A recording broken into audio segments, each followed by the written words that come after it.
What's going on, y'all? My name is Marlon with TriStar Koi. Today we'll be doing a video on the process it takes us to take a fish to a show. We're going to show you all the steps of the proper techniques of bowling a fish, netting a fish, and everything in between. So stay along with us as we show you through the steps and the tools that we need for this process.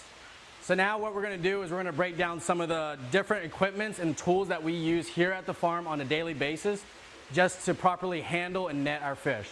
So breaking down some of the first tools, these are our bowls. These are our viewing bowls.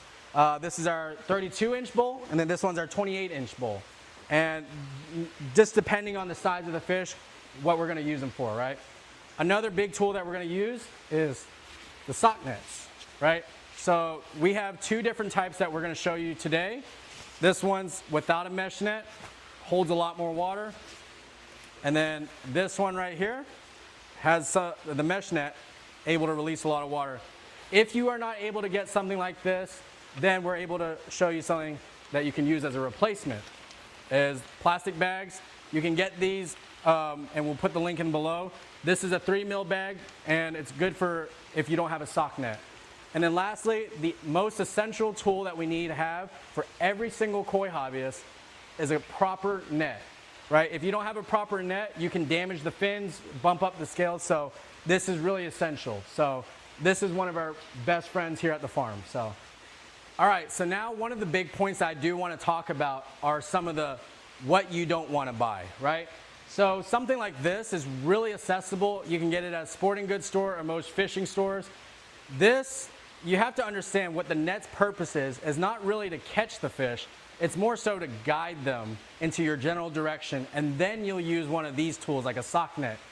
Then you'll put their nose into it and then lead them into the net. But something like this where it has a deep pocket, it's going to have a lot of drag against the water, so this is not something that you want to have. And then also the netting on this is a little bit too coarse, and that's going to get it stuck on the fish. So what you're looking for is more of a pond dedicated net, right? So something like this, where it's much deeper, it's much softer, much finer of the net, and the circumference of this net. So if we're catching a big fish, we want to make sure that we protect enough of its head and body to lead the fish into our sock net, rather than having a net too small and where we don't have control of the fish. So the next thing that we're going to do is we're going to show you some actual examples of actually netting up some of these fish and the proper etiquette and the proper way of doing it. So, all right, so now we're going to show you guys how some of our proper techniques of how to net these fish up, right? So, ideally you want to corner them into a corner, but you don't want to stress them too much. You see how I'm just slowly guiding it? Not too much movement. I want to keep the net elevated, pull it up to the surface, right?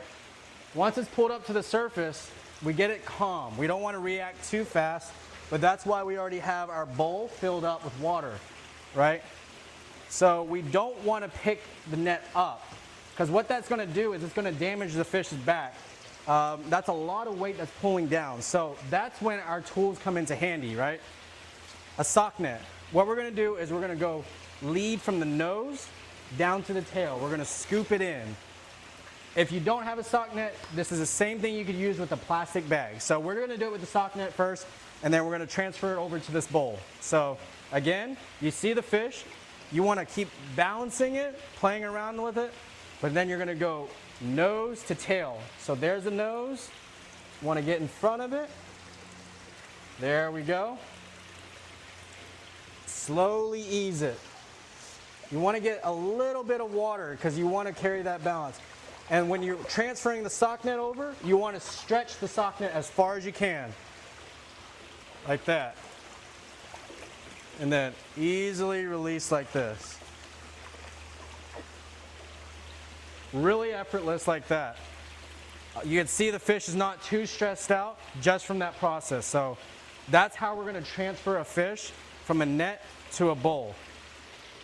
All right, now that we bowled this fish up, we're going to talk to you a little bit about how much water we actually need in this bowl for the safety of the fish. So with this fish, the rule of thumb is you always want to cover the back of the fish, right? You want to make sure it's always in water because like I said, that's a lot of pressure that's pulling down on it. So ideally you want to keep the skin dry and you want to make sure that the entire back is covered with water. So this is a good example. We're seeing that the fish is starting to be a little bit more active. So now we're going to show you what we're going to do next, or another option of how we transfer it from the net to the bowl. All right, so we showed you how to use it with the sock net. If you don't have a sock net readily available, something that I do want to show you is a method of moving it from the net to the bowl without even using a sock net, right? So what you want to do is you want to put both the bowl and the net angling towards each other underneath the water, filling up the bowl simultaneously and leading your fish into the bowl. There we go. So it did not require a sock net. We're going to move some of the water out. Like I said, we still want to keep the water above its back, but that's one method that we can use to transfer from the net to the bowl. It's a safe way and it does not hurt your fish. So that's another way. So now what we're going to talk about is handling our koi, right? So we're going to talk about like the proper etiquette of how to do it, just so we don't injure our koi, right? So like I said previously, the back is the most fragile part of the fish. So we want to make sure we cradle that. So one hand underneath the head, this area of the fish, the head, and then one right below the belly, right? Because that's where a lot of the weight's coming from. So we want to make sure that we support that. So another thing is we're going to lean it towards my body. So the face of the fish is towards me. And we're going to lift it up like this, cradling the back, and then slowly bringing it into the water. So let's see if this guy wants to act up with me. But nice and easy. You don't want to be too aggressive or fast with it. Nice and easy. Cradle it softly. There we go. Very effortlessly. That's what you want to do when you're trying to support the fish and making sure that you're handling them properly. Is cradling the back and slowly letting them in. Don't drop the fish.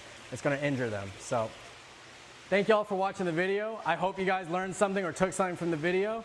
So that is actually going to be our first part of a series in our YouTube channel talking about how to properly handle our fish. So we will be talking about how to move and transport your fish for shows and events or shipping in the next video.